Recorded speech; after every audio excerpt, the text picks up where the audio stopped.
Through my extensive travel in Asia, I began to notice that the people's health was completely different to the people in the West. So I did some research and found out through Tibetan medicine, Chinese medicine and Ayurvedic medicine that there was similarities in their methodologies of what they do for their daily health.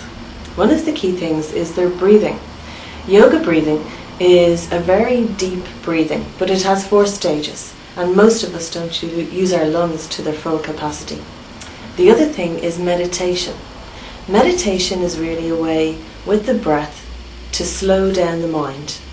And our minds has 50,000 thoughts a day, so every one of those are manifesting, as they say in India. One of the key things of meditation with breath is that it can actually make you have more clear mind.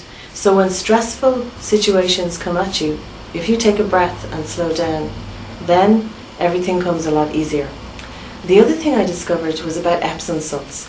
Epsom salts actually balances the magnesium that's in our bodies, and with a lot of electrical frequency equipment in our workplace at this moment in time, it tends to dysfunction the circulation and also the frequency within the mind. In the East, there is a lot more balance in work-life balance, so they tend to meditate, they eat smaller portions, they do a lot of deep breathing, and they also put a lot of herbs within their cooking, natural herbs. And they will spend and do this practice every day, morning and evening. It doesn't matter what religion they are, it's just a way of life. During my time in Asia, I began to notice that how the diagnosis comes when you're not well is completely different to the West. What they do is they see the liver as the engine center for the body. They also see the spine as the complete center for where everything comes from. So in the East, what they do is they detox their liver 3 times a year, going with the cycles of the season. So it's very important to the understanding that the liver is the engine center of the body. The other part of the body that's considered very important is the spine.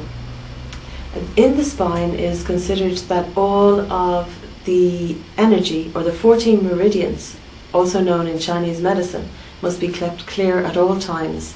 This can be done in combination with herbs, breathing, and meditation, and detoxing the body continuously throughout the year. In India, they see the mind as a garden. So, like the garden outside, the mind has to be weeded too. One of the methods they use for this is through visualization. They see that when they're in a meditative state, they sit quietly, do prana breathing, and then they visualize very good positive pictures of what they wish in their mind. They continuously do that throughout their meditative time. So being around beauty is very important for the Indians and most of the Asians.